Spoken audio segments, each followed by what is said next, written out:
Listen carefully, because what I am about to say is not just another motivational message. It is the truth most people are too emotionally tired to face. You are not broken because you cared too much. You are broken because you kept giving your peace to people who never learned how to protect it. And that is a very different problem. Most people think they are being loving when they chase. They think they are being loyal when they beg. They think they are being honest when they over-explain. But sometimes, all three of those things are just fear wearing a nice face. Fear of losing someone, fear of being misunderstood, fear of being forgotten. So they send one more text, they make one more call, they explain one more time. They try one more way to be accepted, and every time they do that, a little piece of self-respect drops to the ground. Not all at once, not in a dramatic way, but quietly. Slowly, until one day they wake up and realize they are exhausted from trying to hold together something that was already slipping away. That is the pain nobody talks about enough. Not the pain of losing someone, but the pain of losing yourself while trying not to lose them. Because chasing does something dangerous to the human mind. It makes you think your value depends on how hard you can prove it. It makes you believe silence means rejection. It makes you treat attention like oxygen. And once that happens, you stop living from strength and start living from need. And need is a dangerous place to stay for too long. Need makes people ignore red flags. Need makes people accept breadcrumbs. Need makes people stay in situations where their dignity is slowly being drained. At first, you call it effort, then you call it patience, then you call it love. But deep down, you know the truth. You are no longer standing in your power. You are standing outside it, waiting for someone else to give it back. That is why this message matters. Because the real battle is not out there. It is not just with the person who ignored you. It is not just with the person who stayed silent. It is not just with the person who made you question your worth. The real battle is inside you. It is the part of you that keeps asking, what more can I do? It is the part of you that keeps hoping one more explanation will change everything. It is the part of you that keeps believing that if you just try a little harder, they will finally see your heart. But what if they already saw it? What if the problem was never that they did not understand? What if the problem was that they understood enough and still chose not to value it? That thought is painful, but it is also freeing. Because once you accept that some people do not need more of your effort, your words, or your pain, you finally start seeing the truth. You do not need to chase what keeps pulling away. You do not need to beg for what should have been given freely. You do not need to explain yourself to a mind that already closed the door. You need something harder. You need to stop giving away your power in small pieces. And that is where this journey begins. Not with begging, not with chasing, not with explaining, but with the quiet, difficult decision to stop betraying yourself for the comfort of being understood. Because the moment you stop doing that, something inside you starts to wake up. A calmer mind, a stronger heart, a version of you that no longer needs to run after what refuses to stay. And in the next part, we go deeper into the hidden cost of chasing the part that slowly changes your mind, your sleep, and your sense of worth without you even noticing. The hidden cost of chasing is never just one text, one call, or one attempt. It is everything those actions slowly do to your mind. Because the moment you start chasing, your attention stops belonging to you. You begin checking your phone more than you check your own thoughts. You start waiting. You start guessing. You start building stories in your head about what they meant, why they were silent, and whether you should try again. And that is where the damage begins. Not in the rejection itself, but in the waiting. Waiting makes people weak in places they cannot see. It makes the mind restless. It makes sleep shallow. It makes simple moments heavy. It turns a calm day into a silent war between hope and fear. 1 minute, you are fine. The next minute, you are overthinking a message that never came. One minute you are moving forward. The next minute you are pulled back by a name on your screen. That is the trap. Chasing creates emotional dependency. And emotional dependency is one of the most exhausting prisons a person can live in. Because once your peace depends on another person's reply, your life stops feeling like your own. Your mood rises and falls with their attention. Your confidence rises and falls with their silence. Your entire inner world becomes tied to something you cannot control. And that is the part most people do not understand. They think they are fighting for love. But often they are fighting to stop the anxiety that comes from losing access. That is not the same thing. Real love does not make you lose yourself. Real connection does not make you beg for basic response. Real value does not require constant pursuit to prove it exists. But chasing makes you ignore that truth. It makes you believe that the harder you run, the closer you get. In reality, the harder you run, the more tired, more desperate, and more invisible you become. And the more invisible you feel, the more you try. It becomes a cycle. Text, wait, overthink, send again. Explain, hope, get hurt. Repeat, that cycle can go on for weeks, months, sometimes even years. And while it is happening, something very important is being drained from inside you. Your focus, your energy, your confidence, your peace. You stop being present in your own life because part of your mind is always somewhere else, waiting for something you cannot force. That is why chasing is so dangerous, not because it always ends badly, but because even when it does not, it changes you. It trains your mind to accept uncertainty as normal. It trains your heart to stay on alert. It trains your body to live in tension. And after a while, that tension starts feeling familiar. Familiar becomes normal. Normal becomes your identity. And then you no longer remember what peace felt like before all of this started. This is the cost people do not count. They count the message. They count the silence. They count the delay. But they do not count the inner damage, the lost sleep, the broken focus, the constant checking, the way your mind keeps returning to one person instead of returning to yourself. And that is why this part matters so much. Because once you truly see the cost, you cannot keep pretending the chase is harmless. It is not harmless.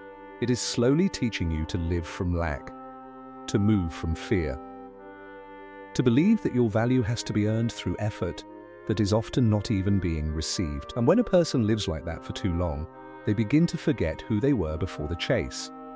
That is the real tragedy. Not that someone did not respond, but that you became so focused on being chosen that you forgot how to choose yourself. And this is where the story gets even darker. Because chasing is painful, but begging is where the real damage begins. Begging does not always look dramatic. It does not always sound like desperation in the obvious sense. Sometimes it sounds soft. Sometimes it sounds polite. Sometimes it sounds like pain trying very hard to sound reasonable. I just need one answer. I just want closure. I am not asking for much. Please just talk to me. But underneath those words is something painful. A mind that has started to believe its peace depends on someone else's mercy. That is when self-respect starts to bend, not because you are weak, but because you are hurting. And pain can make even a strong person lower their standards if they stay in it long enough. That is why begging is so dangerous. Because the first time you beg, it feels like hope. The second time, it feels like survival. The third time, it starts feeling normal. And once it feels normal, you have already lost something important. You have lost the line that protected your dignity. At first, you tell yourself you are only trying to fix things. You only want clarity. You only want a final conversation. You only want them to understand your side. But slowly, without noticing, the energy changes. You are no longer trying to build understanding. You are trying to buy peace with more of your own pain. And that never works for long. Because the more you beg, the smaller you begin to feel. You start reading every silence as a sign. You start chasing every small reply like it is oxygen. You start tolerating behavior you would never normally accept. And the worst part is this: the person you are begging from often feels your loss of strength before you do. People can sense when your boundaries are weakening. They can feel when your self-respect is bending. They can sense when you are more afraid of losing them than they are afraid of losing you. And that changes the balance. Suddenly, you are not standing face to face. You are reaching upward from a lower place. And once that happens, the relationship is no longer about mutual respect. It becomes about power. That is the ugly truth nobody wants to admit. Begging is not just emotional. It is structural. It changes how people see you. It changes how you see yourself. It changes what you will tolerate next. A person who has begged too much often starts doubting their own voice. They ask, am I asking for too much? Am I being difficult? Maybe I should be more patient. Maybe I should try again. And sometimes, patience is wise. But sometimes patience is just fear wearing a calmer face. That is why this part hits so deeply. Because begging feels like caring, until the day you look in the mirror and realize you have been asking for something your soul should never have had to request in the first place. Respect should not need to be begged for. Basic response should not need to be begged for. Truth should not need to be begged for. Love should not need to be begged for. If it does, then what you are holding may not be love at all. It may be attachment. It may be hope.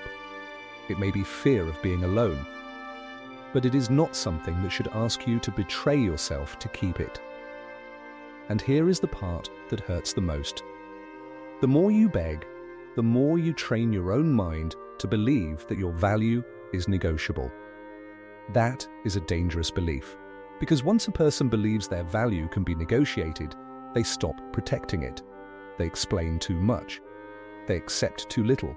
They keep returning to places where they are quietly being reduced. And then one day, they no longer recognize the person in the mirror. Not because they changed naturally, but because they kept shrinking themselves to fit a situation that was never built to honor them. That is the cost of begging. It is not just embarrassment, it is erosion, slow, quiet erosion. And if this is where you are right now, then this is the moment to understand something important. You are not being asked to become cold. You are not being asked to stop caring. You are not being asked to become heartless. You are being asked to stop asking for what should have been given freely. Because the moment you stop begging, something powerful starts returning to you. Your spine, your voice, your self-respect. This is where many people get trapped the deepest, because after chasing, after begging, the next instinct is to explain. You want them to understand you. You want them to see your side. You want to fix the misunderstanding before it becomes permanent. So you talk more, you clarify more, you defend more. You repeat yourself in different ways, hoping one version will finally land. But here is the painful truth. Sometimes the problem is not that they do not understand you.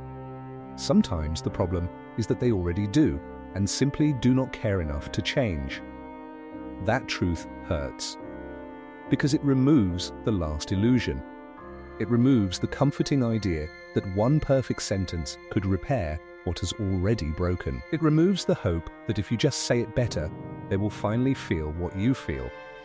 It removes the fantasy that more explanation always leads to more understanding. It does not. Not with everyone. Some people are not confused, they are closed.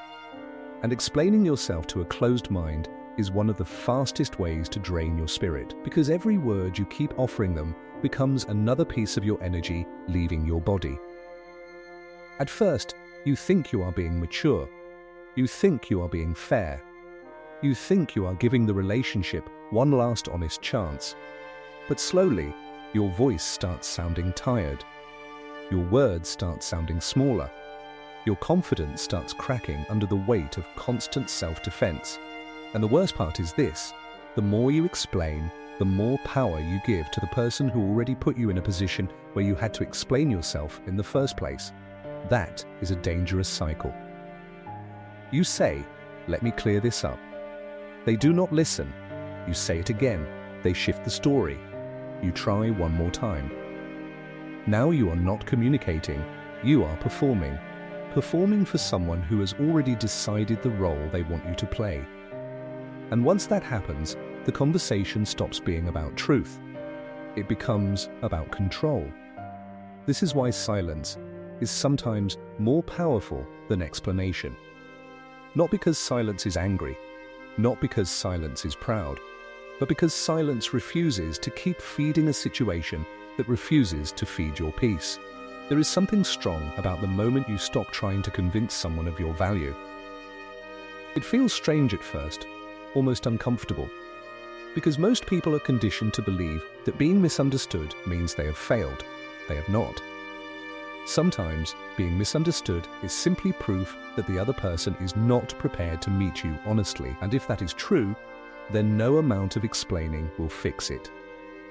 This is one of the hardest lessons to accept because it kills the hope that effort alone can save every connection. It cannot. Some relationships are not broken because you did not explain enough. They are broken because the person on the other side never intended to meet you halfway. And once you see that, your whole approach changes. You stop trying to win over people who only listen when it benefits them. You stop rehearsing speeches for someone who already made up their mind. You stop turning your own pain into a presentation. And that is where your power starts coming back. Because every time you refuse to over-explain, you are telling yourself something important. My truth does not need to be shouted into a closed room. My worth does not become real only after someone else approves of it. My peace is not dependent on their willingness to understand me. That is a major shift.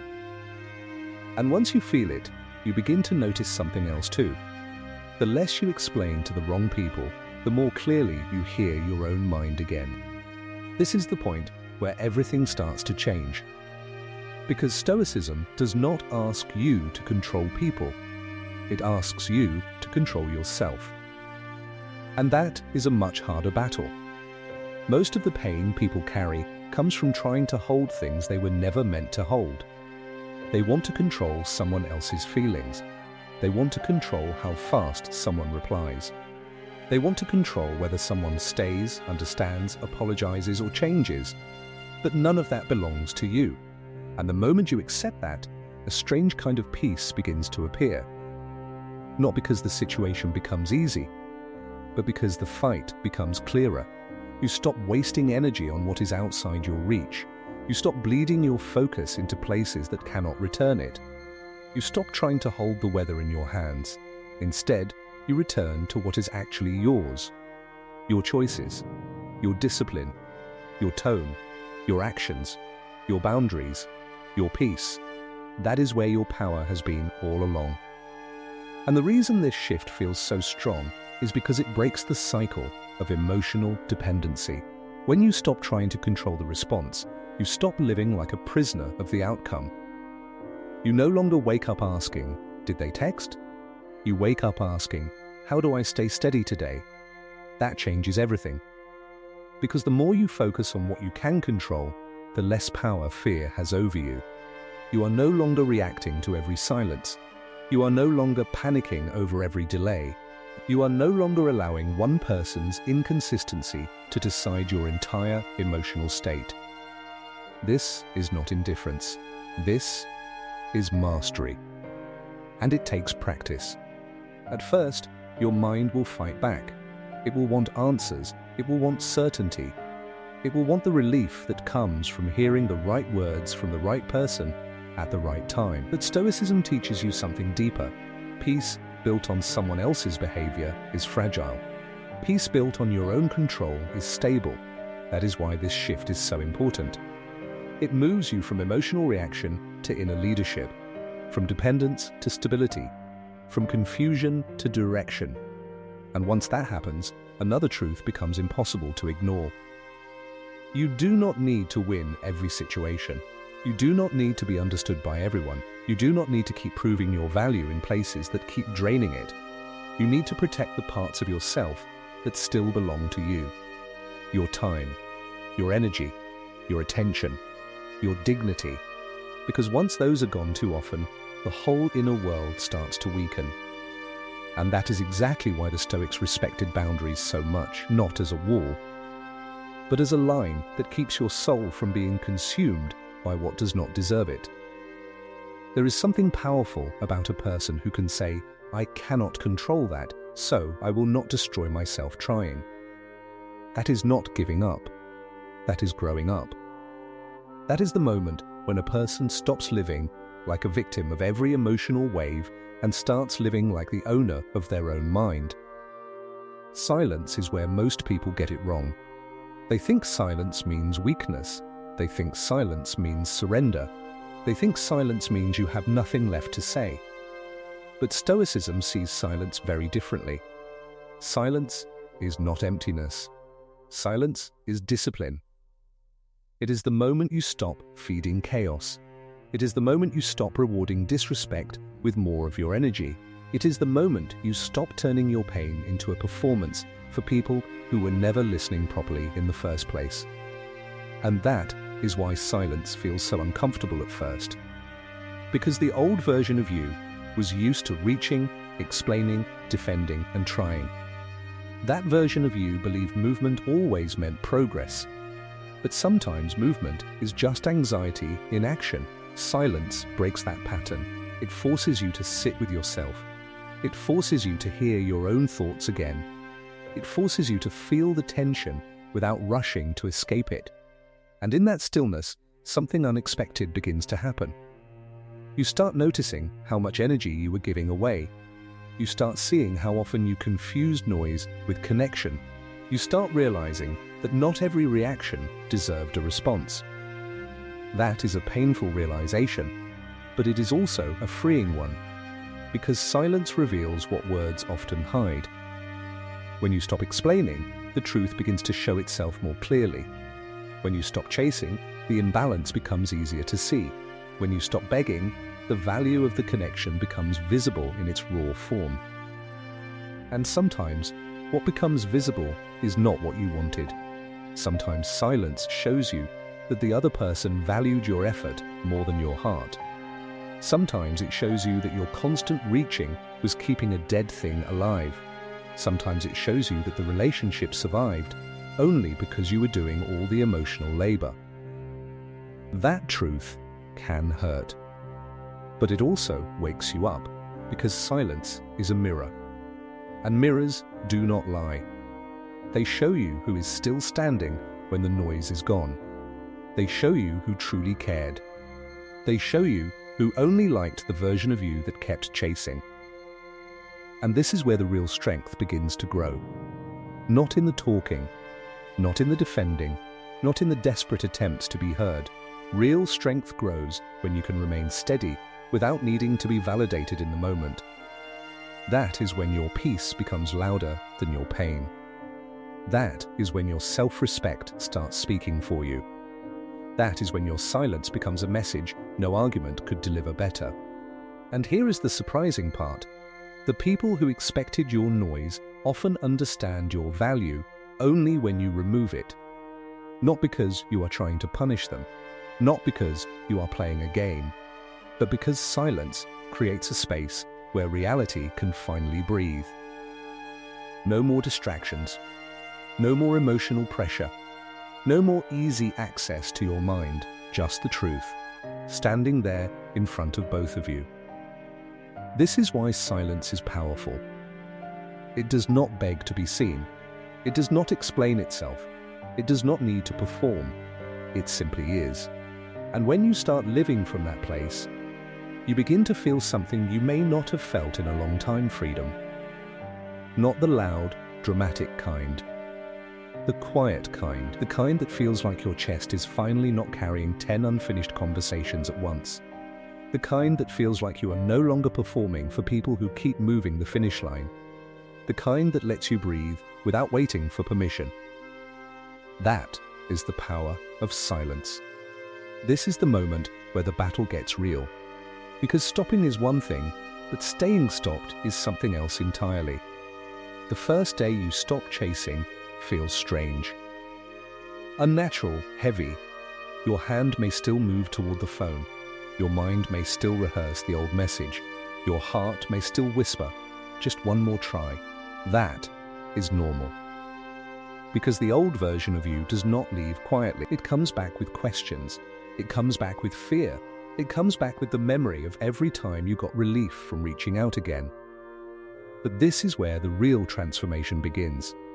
The moment you refuse to chase, you create space. And in that space, you begin to hear something you could not hear before your own life. Not their silence, not their absence. Your life, the one that was waiting under all the overthinking. The one that was buried under the need for response. The one that kept getting delayed because your mind was always somewhere else. At first, the silence feels like loss. You expect the pain to get worse. You expect the emptiness to grow. You expect the distance to become unbearable. And yes, it can feel hard. But something important happens if you stay still long enough. The pain starts changing shape. It stops feeling like a command. It starts feeling like a signal. A signal that you are finally separating from what was never truly giving back. A signal that you are no longer feeding a cycle that kept taking from you. A signal that your mind is beginning to return home. This is the exact point where many people fail.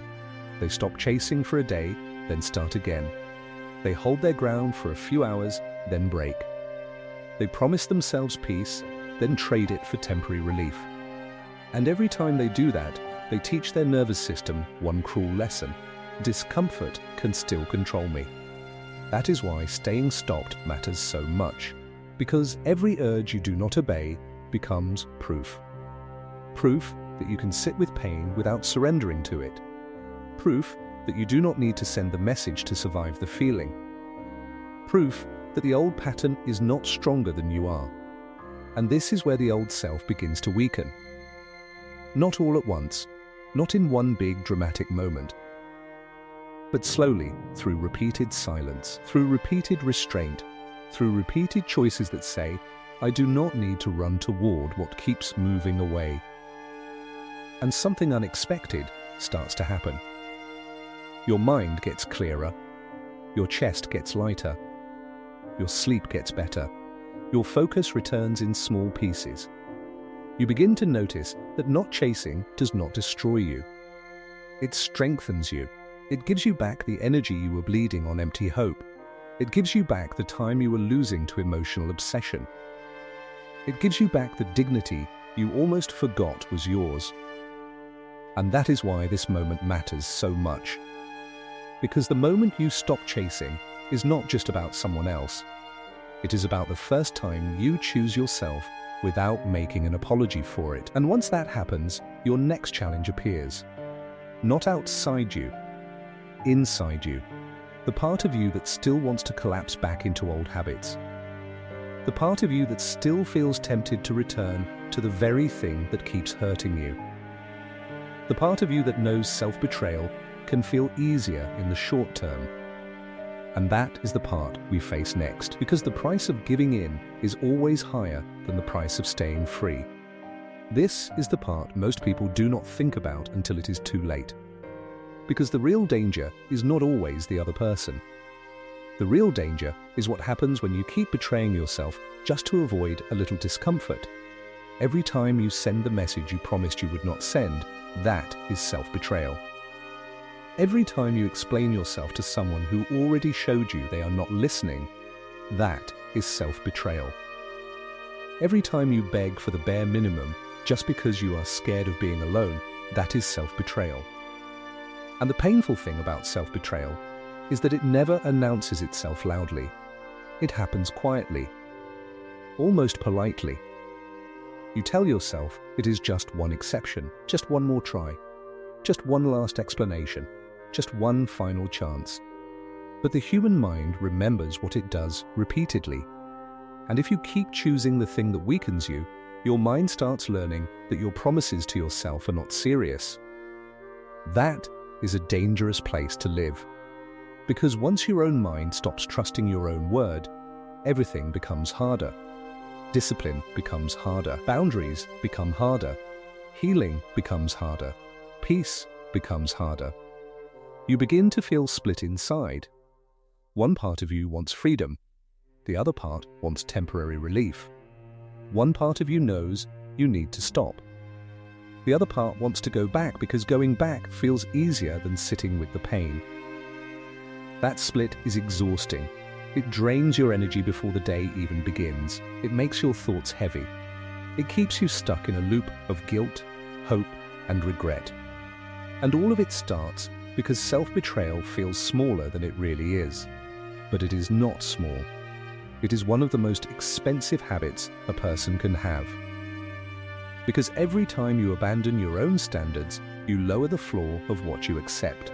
Every time you accept less than you know you deserve, your mind slowly adjusts to lower expectations. Every time you tolerate emotional confusion, your peace becomes easier to disturb next time. That is how people lose themselves, not all at once, piece by piece, choice by choice. And the worst part is that the outside world may not even notice. No one may clap when you betray yourself. No one may warn you in time. No one may even see the damage building. But you will feel it. You will feel it when your confidence drops. You will feel it when your chest tightens before you even check your phone. You will feel it when you start doubting your own judgment. You will feel it when your mind becomes tired of your own pattern. That is the warning. Because the self is not destroyed by one betrayal. It is weakened by repeated ones. And once that weakening starts, people begin accepting a life that feels smaller than it should. They stop speaking clearly. They stop expecting respect. They stop believing they can do better. And all because they were too afraid of one hard moment of silence. But here is what you must remember. The pain of staying true to yourself is temporary. The pain of abandoning yourself can last for years. That is the trade. And the moment you see the trade clearly, you realize something powerful. You are not just choosing whether to text or not text. You are choosing whether to honor your own mind. You are choosing whether your words mean something to yourself. You are choosing whether your peace is a real priority or just a nice idea.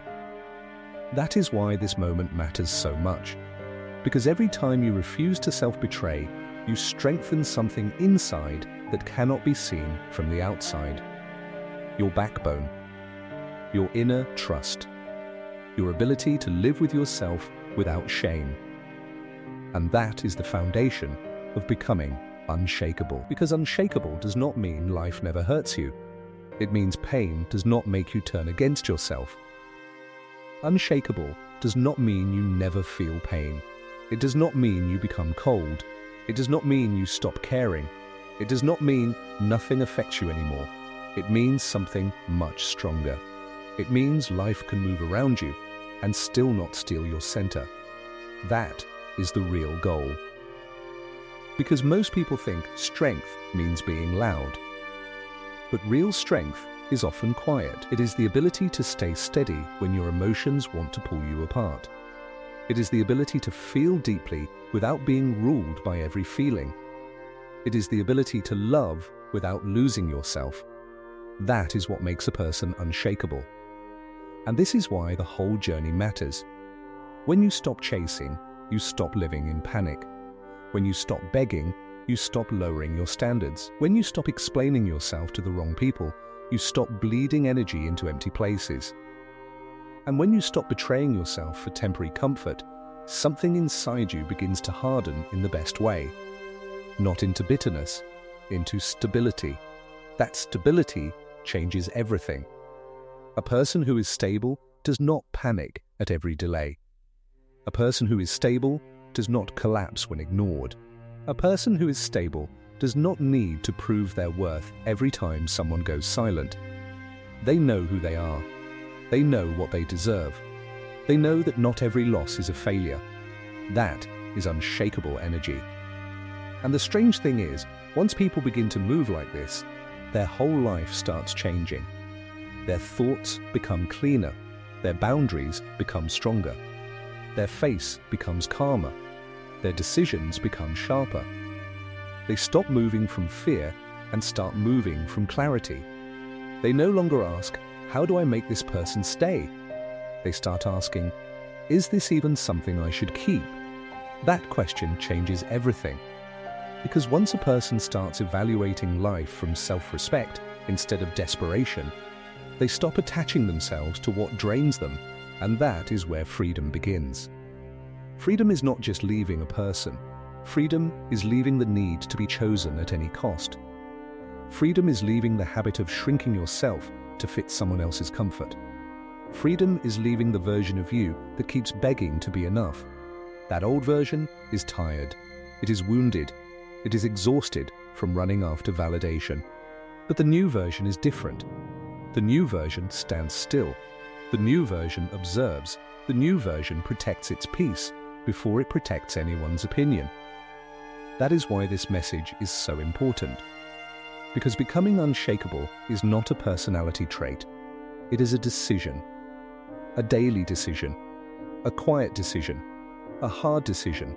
A decision to stop rewarding pain with more of your energy. A decision to stop confusing emotional urgency with true love. A decision to stop collapsing every time life does not answer you immediately. And here is the deepest truth of all. The moment you become unshakable, the world stops being able to control you through fear so easily. That does not mean you become perfect. It means you become rooted. Rooted people can still feel storms, but storms no longer decide who they are. You are not weak because you got hurt. You are not weak because you cared. You are not weak because you stayed too long. You are not weak because you wanted someone to understand you. You are only weak for as long as you keep returning to the same pain and calling it love. That is the truth. And once a person sees that truth clearly, they can never fully go back to the old version of themselves, because now they know something important. They know that chasing drains power. They know that begging breaks dignity. They know that explaining too much to the wrong person only empties the soul. They know that silence can be stronger than noise. They know that peace is not found in forcing people to stay. It is found in learning how to stand still when they leave. That is what this video was really about. Not just control, not just silence, not just stoic ideas. It was about becoming the kind of person who no longer abandons themselves just to keep someone else comfortable. And if this message has reached the place inside you that has been tired for too long, then maybe this is your turning point. Maybe this is the moment you stop running after what keeps moving away. Maybe this is the moment you stop begging for what should have been given freely. Maybe this is the moment you stop explaining yourself to people who were never listening with honesty. Because from this point onward, your life can move differently. You can become quieter without becoming weaker. You can become calmer without becoming cold. You can become detached without becoming heartless. You can become unshakable without losing your humanity. That is the real power. And if you want more of this kind of truth, more deep stoic content, more messages that help you protect your peace, rebuild your mind, and strengthen your heart, then stay with Silent Power Psychology. Not for noise, not for fake motivation, but for the kind of content that speaks to the part of you that is done with suffering in silence. So if this video gave you even one clear truth, one deep realization, one moment of self-respect, subscribe now. Because the next video might be the one that gives you the strength to walk away from what has been draining you for far too long. And when that day comes, I want you to remember this. You do not become powerful by chasing everything. You become powerful by refusing to lose yourself for anything. Be unshakable.